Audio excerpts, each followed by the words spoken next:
Hallo meine Lieben, heute habe ich die ersten Projekte mit der Silhouette Cameo 4, die ich euch letztes Wochenende vorgestellt habe, und da machen wir heute zwei Projekte, und zwar ist es einerseits eine Pop-up-Karte und das andere ist ein Puzzle.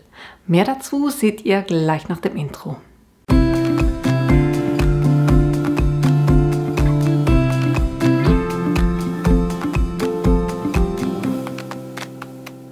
Also ich habe das Projekt auch schon vorbereitet, oder beide Projekte, und zeige euch aber kurz, was ich gemacht habe. Ich habe, kurz hier die Layer einblenden, ich habe eine Kartenbasis gemacht, die werde ich aber nicht ausschneiden, sondern die mache ich separat, kurz mit dem Schneide- und Falzbrett, ganz einfach, weil ich mit dem Plotter keine Falzlinien machen kann, sondern nur Perforierungslinien.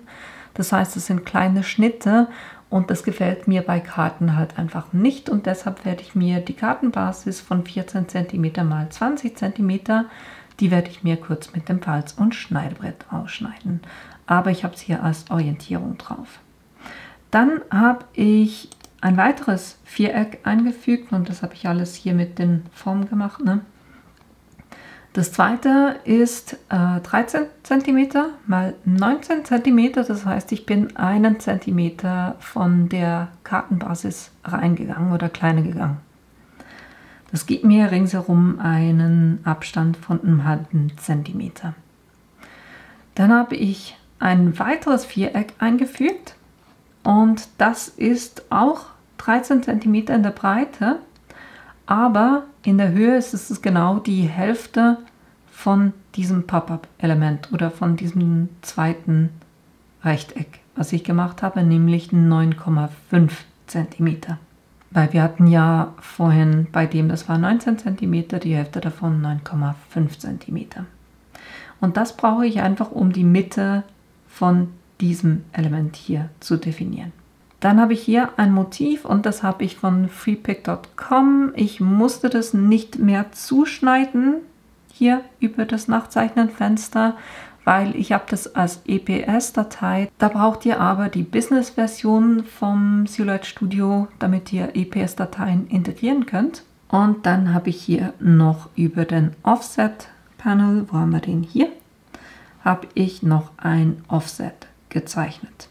Und dann habe ich noch für die Kartenfront, weil das ist ja hier alles innen, für die Kartenfront habe ich auch noch mal was gemacht. Da habe ich ein Rechteck gemacht mit 9,5 cm mal 13,5 cm. Das ist quasi von diesem Äußeren, wenn ich die Kartenbasis habe und die gefaltet ist, dann ist es die Größe von einer Seite mit einem 0,5 cm Abstand jeweils vom Rand. Das ist quasi so groß wie eine Mattung, und da habe ich die Ballone genommen und diesen blauen Hintergrund, das habe ich da drauf gemacht, und dann habe ich Happy Birthday geschrieben, und diese Schrift ist Hello Austin, die habe ich von dafont.com. Und da habe ich dann auch ein Outline davon gemacht, weil ich werde die Kartenbasis mit den Ballonen und der Wolke, das werde ich in Print and Cut machen, so dass ich das quasi ausgedruckt habe und dann zuschneiden kann.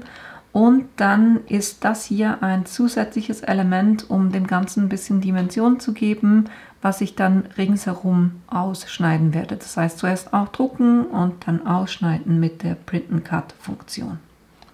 Das sind die Elemente, die ich für diese Karte vorbereitet habe schon mal. Jetzt gehe ich auf die Outline vom Sticker und kopiere das kurz mit Ctrl+C, Ctrl+V, weil diese Form verwende ich, um das Pop-up-Element zu machen. Dann markiere ich dieses Outline vom Sticker und gehe auf das Pop-up-Kartenfenster. Und jetzt kann ich sagen, konvertieren Sie die ausgewählten Formen in ein Pop-up. Das mache ich. Zoomen wir da kurz ein bisschen rein, damit ihr seht, was ich mache. Was ihr machen könnt, ist, ihr könnt definieren, wie breit diese Striche hier sein sollen. Ich gucke jeweils, dass die nicht zu dünn sind, weil das sonst ein bisschen mühsam ist, um damit zu arbeiten. Das heißt, ich mache hier diese Mindeststrebenbreite, die mache ich größer. So in dem Stil. Und was ich dann machen muss, ist, ihr seht hier diese Linie mit den 2 Punkten. Deshalb habe ich auch die Hälfte, quasi ein Quadrat gemacht oder ein Rechteck gemacht, was die Hälfte der inneren Karte markiert, weil das muss ich jetzt genau hier draufziehen. Dass wirklich diese roten Punkte mit dem Strich genau auf dieser Linie landen.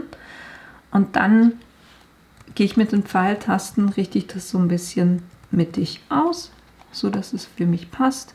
Und was ich dann auch machen muss, ist diese roten Punkte hier rauszuziehen bis ans Ende von dieser inneren Karte. Und das natürlich auf beiden Seiten. So. Und dann haben wir quasi schon das Pop-up-Element, das heißt diesen äußeren Rahmen hier, den brauche ich nicht. Und das hier ist mein Pop-up-Element. Jetzt habe ich das Ganze so ein bisschen verteilt, weil ich werde 2 Karten gleichzeitig machen. Ich habe einerseits die Card Base. Das werde ich ganz einfach aus einem 200 Gramm Karton ausschneiden. Das heißt, das habe ich einfach einmal genommen und gruppiert. Und das hat alles auf einer A4-Seite Platz. Ne? Einrichten, die Seiteneinrichtung könnt ihr hier über Seiteneinstellungen. Und da könnt ihr sagen, ich habe eine A4-Seite. Dann seht ihr auch, wie das Ganze Platz hat. Das heißt, diese beiden sind meine Pop-up-Elemente. Dann habe ich die Front gemacht, also das, was vorne auf die Karte drauf kommt, auch 2-mal. Das heißt, es ist die Wolke, die Ballone und der Rahmen ringsherum, das 2-mal.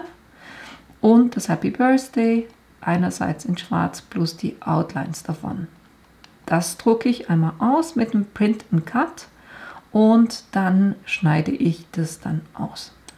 Und dann noch der Sticker, weil ich werde auf das Pop-up-Element, was wir hier haben, weil im Moment ist das nur weiß, habe ich in der genau gleichen Größe. Das heißt, ich habe von vorne hier einfach dieses Element einmal beide Sachen kopiert und mit Ctrl+C und dann hier Ctrl+V eingefügt und das 2-mal, damit ich das auch mit dem Print and Cut ausdrucken kann.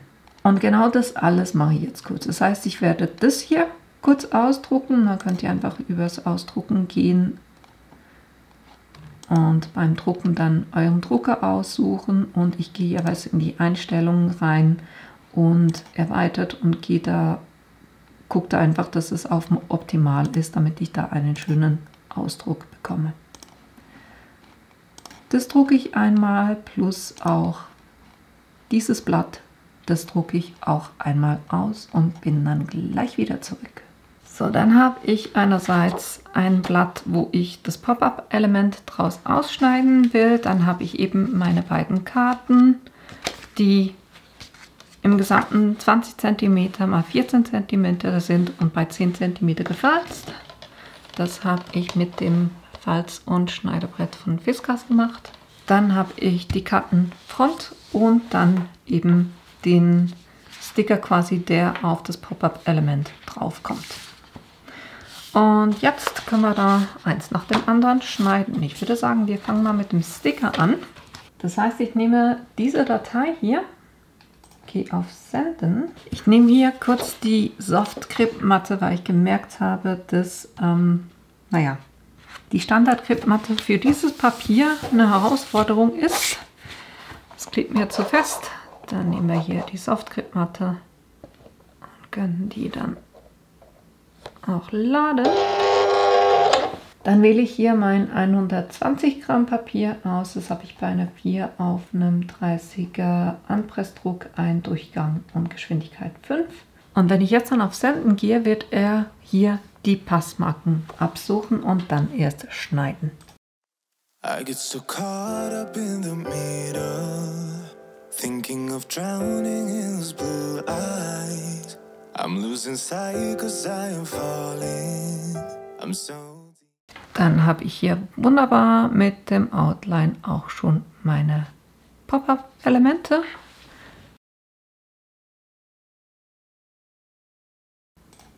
Dann gehe ich zu diesem Front-Element und sage auch da senden.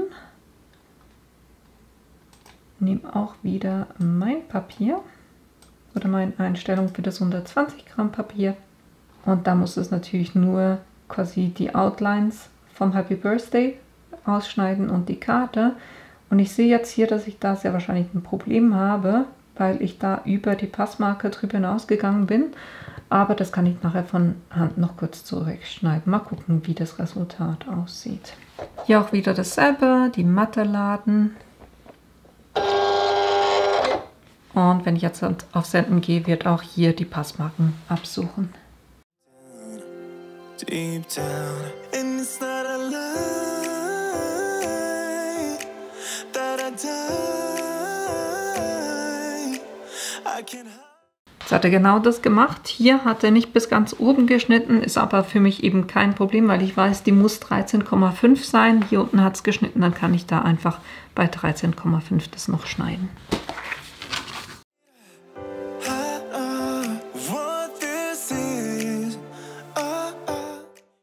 Was ich auch kurz noch mache, ist, ich nehme hier eines der Elemente, mache da kurz ein neues Blatt.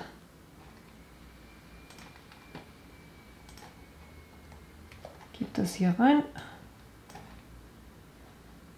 stelle ich das kurz auf eine A4-Seite.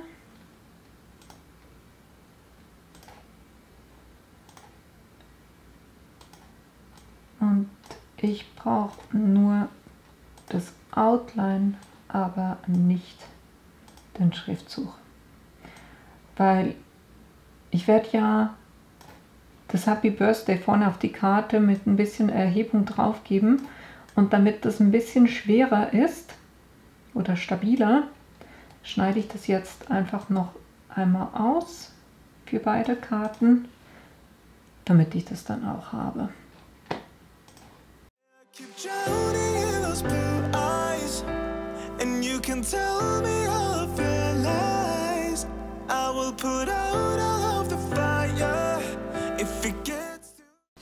Ja, dann habe ich jeweils für die auch noch eins, was ich da dahinter kleben kann, und dann wird es ein bisschen stabiler insgesamt. So, und jetzt brauchen wir eigentlich nur noch das Pop-up-Element.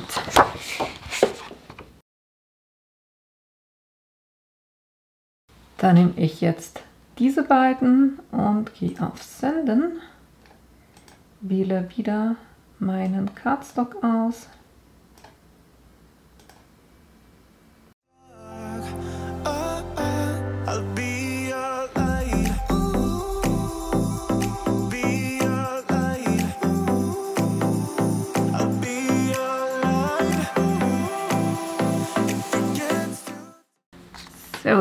Und jetzt habt ihr seht hier unten, seht ihr das?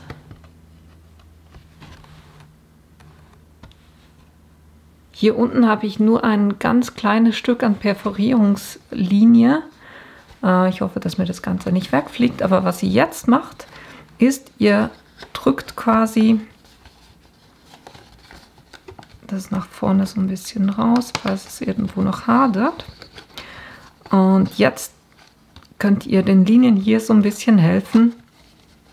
Die oberen werden hinten sein und das wird vorne sein. Das heißt, ich falte hier die Karte so ein bisschen zusammen und helfe dem Ganzen hier dann, dass die Linien nach vorne kommen. Ist immer ein bisschen ein Gefriemel.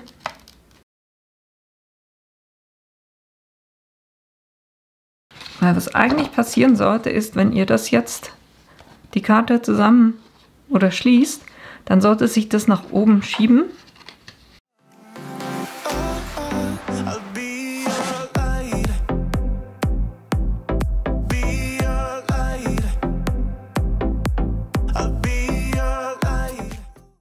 Irgendwie fehlen bei mir hier oben die Perforierungslinien. Aber ne, kriegen wir auch so hin. Und wenn ihr hier so kleine Stückchen habt, die übrig geblieben sind, die schneide ich jeweils ab, weil das bringt es dann auch nicht, ne?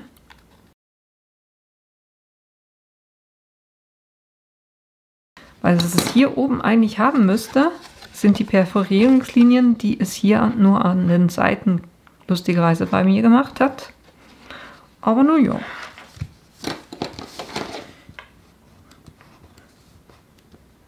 Ich hefte ihm jetzt einfach mit dem Falzbein kurz ein bisschen nach.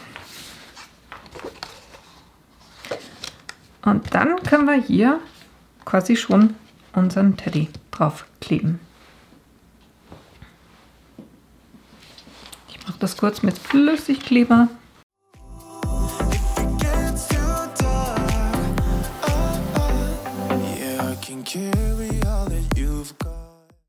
Was ihr auch machen könnt, na, ihr könntet sowas natürlich auch direkt mit einem Print and Cut machen und dann wäre das Element direkt drauf, aber na, ich wollte das hier einfach, dass das hier dann auch noch mal ein bisschen stärker ist, da ich mit einem 200 Gramm Papier arbeite. So, das ist das erste, das mache ich jetzt auch gleich noch mit dem zweiten.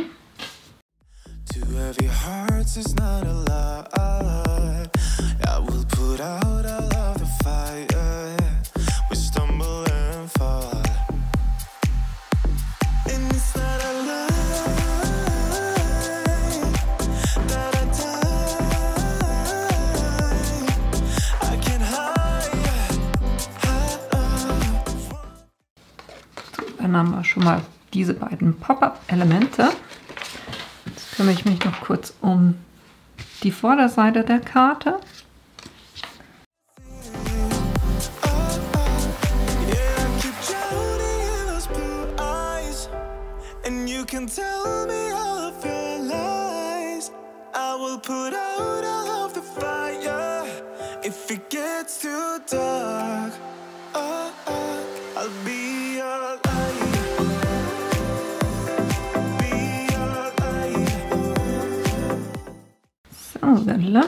Und jetzt kommt noch das hier rein.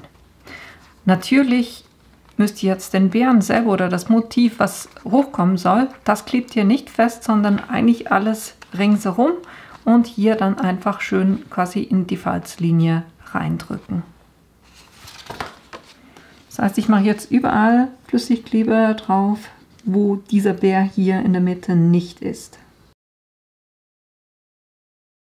Ihr könnt das, wenn ihr sicher sein wollt, zuerst auch nur von einer Seite machen, dass ihr hier oben das Ganze quasi ausrichten könnt.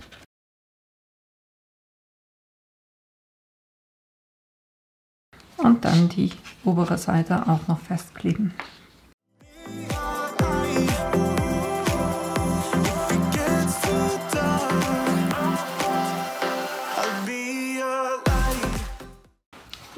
Dann haben wir es hier schön mittig angebracht. Das sollte hinten auch wirklich schön an der Falzlinie quasi sitzen von der Karte. Und die Karte sich eben schließen lassen. Und wenn man es dann aufmacht, habt ihr eben dieses Pop-up-Element mit dem Abstand und ringsherum immer noch genug Platz, um was drauf zu schreiben. Und den Spruch vorne, den mache ich hier so mit Dimensionals drauf.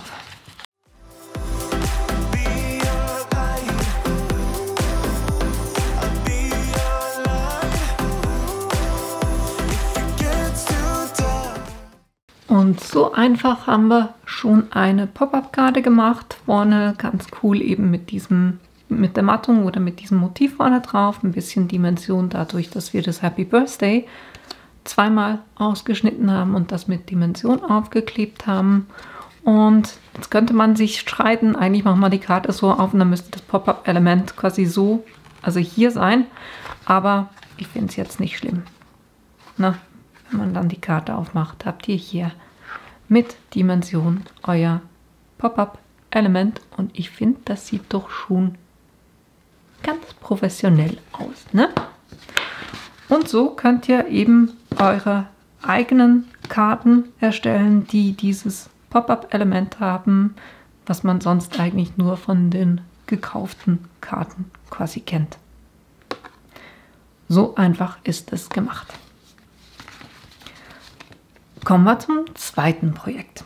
Ich habe mir das noch kurz angeguckt wegen diesen Stitchlinien oder diese Perforierungslinien, die bei mir oben gefehlt haben. Ich habe das Ganze nochmal gemacht und es ist tatsächlich so, dass die eigentlich vorhanden wären. Ich weiß nicht, was bei mir hier passiert ist, dass die hier oben fehlen. Aber gut zu wissen, ne? Wenn ihr das ganz normal macht, solltet ihr eigentlich jeweils 2 Perforierungslinien haben. Eine nahe zum Motiv, das ist die, die dann nach vorne gebogen wird, und eine hier, die dann nach hinten gebogen wird. Und was ihr auch machen könnt, ihr könnt es im Nachhinein noch ein bisschen anpassen. Ne? Wenn ihr das hier unten seht, diese Stitchline, das ist hier die Grundflächenbreite. Da könntet ihr dann auch breiter gehen und dann hätte es hier mehrere Verbindungspunkte, je nachdem wie breit ihr da geht. Ne? Das ist die oben eben die Mindeststrebenbreite und die Stitch Pitch ist quasi die Länge oder der Abstand oder wie groß diese Stitchlinien sind. Macht jetzt nicht allzu viel Sinn, wenn ihr die zu groß lasst. Ich lasse das normalerweise einfach genau auf dem Original. Was ihr auch machen könnt, ist im Moment, ne, das ist der Abstand, wie das nach vorne kommt. Ihr könntet hier, dadurch, dass ihr den bewegt, könnt ihr das noch weiter rausziehen oder wenn ihr weniger Abstand haben wollt, könnt ihr das weiter reinschieben. Ihr müsst halt einfach darauf achten, na, wenn das schließt, dann schiebt sich dieses Ganze ja nach oben. Und das heißt, hier müsst ihr genug Platz haben, dass das dann nicht aus der Karte hinaus guckt, quasi wenn die Karte geschlossen wird. Das ist das, was ich noch sagen wollte zu eben diesem Pop-up-Element. Kommen wir zum zweiten Projekt. Ich mache das hier kurz noch ein kleines bisschen größer. Ich habe den Arbeitsplatz auch hier auf eine A4-Seite festgelegt, weil mein Stickerpapier ist halt einfach genauso groß. Weil was ich machen werde, ist hier, ich habe dieses Motiv, das ist genauso wie das andere auch von freepik.com, habe ich das geholt. Dann habe ich hier den Schriftzug quasi rübergenommen, damit ich den auch hier drauf habe. Und ich mache es bei den Puzzlen gerne so, dass ich einen Rahmen ringsherum habe. Bei mir ist das hintere Element oder das größere Element ist 14,663 cm mal 20,734 cm und der vordere Rahmen ist 13,634 mal 19,687 cm.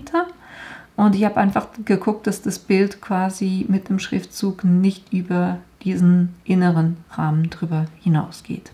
Was ich dann gemacht habe, ich habe den inneren Rahmen hier markiert, nicht den äußeren, den inneren. Und dann gehe ich hier auf das Puzzle und sage Puzzle ausgewählte Form. Das ist nämlich genau die ich haben will. Und jetzt könnt ihr hier verschiedene Sachen machen. Ihr könnt sagen, wollt ihr eine Krümmung haben oder nicht. Ich mag das nicht so. Ich habe gerne die geraden Linien hier, ne, mit Krümmung, ohne Krümmung. Dann könnt ihr sagen, wie viele Reihen ihr haben wollt. Hier sind es 3 in der Breite und 5 in der Höhe. Da könnt ihr eben runter oder hoch gehen, je nachdem, wie das euch gefällt. Und eben bei der Krümmung könntet ihr dann noch sagen, ne, wie die Welligkeit ist, die Kurven. Also da könnt ihr auch noch individuell Sachen anpassen. Wie gesagt, ich mache das hier unten nicht, aber hier oben. Und dann, wenn euch das nicht gefällt, so wo das jetzt zu liegen kommt, wenn ihr das schneiden würdet, dann könnt ihr einfach sagen, nochmal ändern, nochmal ein anderes und so lange einfach, bis es dann so aussieht oder die Schnittlinien da sind, wo das für euch Sinn macht. Jetzt mache ich das jeweils so, dass ich eins davon auf Stickerpapier mit einem Print and Cut mache und dann das Puzzle selber ausschneide. Deshalb habe ich 2 Dateien. Das heißt, ich habe einmal die Puzzle-Basis und die verändere ich dann nicht mehr in der Größe. Ich lege hier fest, wie groß das sein soll und dann mache ich mit Copy-Paste und gehe darüber. Hier behalte ich nur das Puzzle, da brauche ich das Bild nicht. Was ich jeweils mache, weil ich versuche bei den Puzzlen die quasi von der Hinterseite zu schneiden, damit die Vorderseite schöner aussieht, und deshalb habe ich das hier, das Original, ich habe es jetzt hier schon gemacht, deshalb mache ich es nicht nochmal, aber wenn ihr da drauf geht, könnt ihr sagen horizontal wenden und dann habt ihr quasi die Spiegelung und könnt es dann von der Rückseite schneiden. Das Ganze habe ich auch nochmal kopiert und das hier auf einen Print-and-Cut gemacht, weil ich eben das aus Stickerpapier ausschneide und das dann drauf klebe. Das heißt, das hier werde ich jetzt kurz ausdrucken. Dann kann ich das auch schon auf die Matte drauf packen.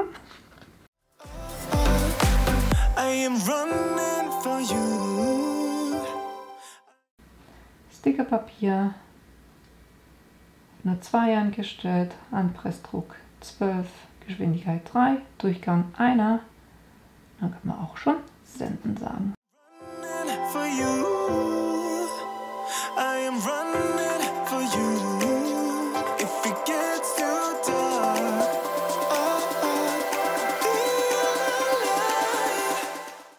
Dann habe ich hier ein Holzkarton, mit dem ich gerne arbeite sonst eigentlich, und ihr seht, ich habe hier ganz schön ausprobiert, um die richtigen Einstellungen zu finden, weil der hat schon eine gewisse Dicke, das sind 1,5 mm, und der hat auch eine schöne Stabilität. Es ist nicht Holz, aber ist ein Holzkarton. Das heißt, er ist sehr ähnlich und dadurch auch sehr robust.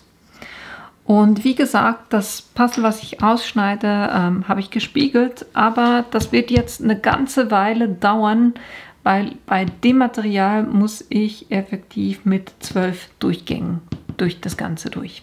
Das heißt, ich bin hier auf meinem Puzzle, gehe auf Senden, dann habe ich mir hier ein Material angelegt und da steht 10 plus 2, weil ich kann hier nicht mehr als 10 Durchgänge machen und ich weiß, ich brauche 12, von dem her werde ich den 10 mal durchlaufen lassen und das dann nochmal mit 2 Durchgängen machen. Ich habe einen Anpressdruck von 33 und bin hier, ich werde es mit dem 2 mm Kraft Messer machen, da bin ich auf eine 20. Und die Testschnitte, die ich gemacht habe, die habe ich nicht hier über den Test gemacht, sondern ich habe da wirklich ein leeres Dokument genommen und habe einfach einen Kreis drauf gezeichnet und mit dem die Tests durchgeführt. So, jetzt, was ich hier auch noch gemacht habe, ich habe diese Strong Grip Matte, das heißt die stark klebende Matte, und ich habe hier unten und auf der Seite das noch mit Malerkrepp festgemacht, um sicher zu sein, dass mir das nicht verrutscht. Und bevor ihr die Matte ladet, müsst ihr natürlich hier gucken, dass euch dieses Rädchen da nicht in den Weg kommt. Das heißt, es muss außerhalb von dem Holz liegen. Und hier stelle ich das so ein, dass ich auf der 20 bin. Und da müsst ihr wirklich gucken, ne?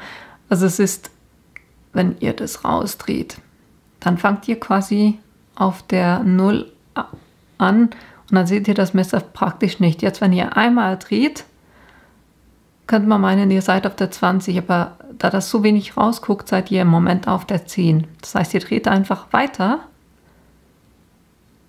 bis ihr dann auf der 20 seid. Ich drehe das jetzt hier ganz raus, weil es geht nicht weiter als 20. Und da ist auch eine 1 drauf, das heißt, es kommt in den Schlitten 1.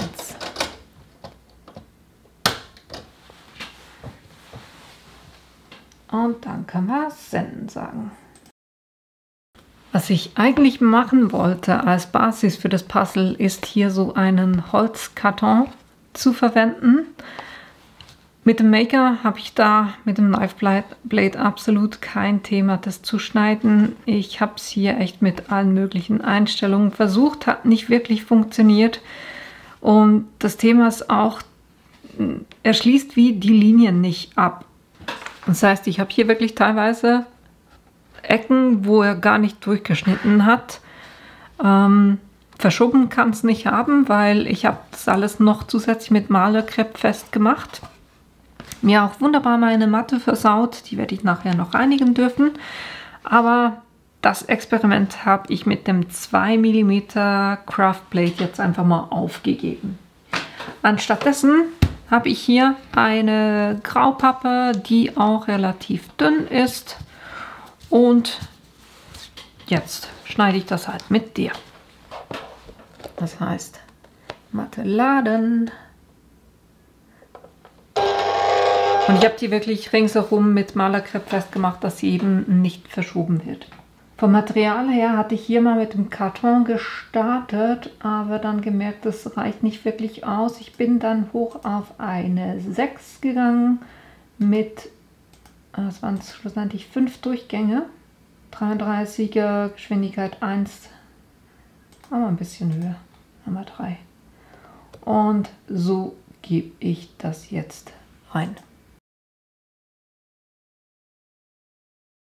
So, ich muss sagen, so wirklich überzeugend tut mich das Ding jetzt nicht wirklich. Also dieses Knife Blade, ich weiß nicht, ob ihr das seht, da ist eine riesen, das sind fast 3 mm Lücke, die ich zwischen den Puzzleteilen habe. Verstehe ich nicht, aber ich versuche es jetzt, ob ich es irgendwie retten kann. Aber wie gesagt, überzeugend tut mich dieses 2 mm Knife Blade mit dem Material, was es definitiv schneiden müssen könnte, nicht wirklich.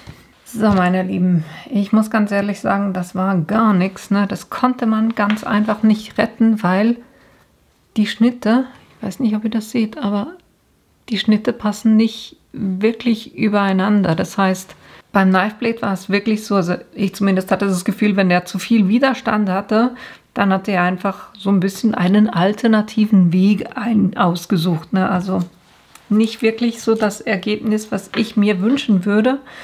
Das heißt, hier mit dem Holzkarton hat es nicht funktioniert, auch mit dem dünnen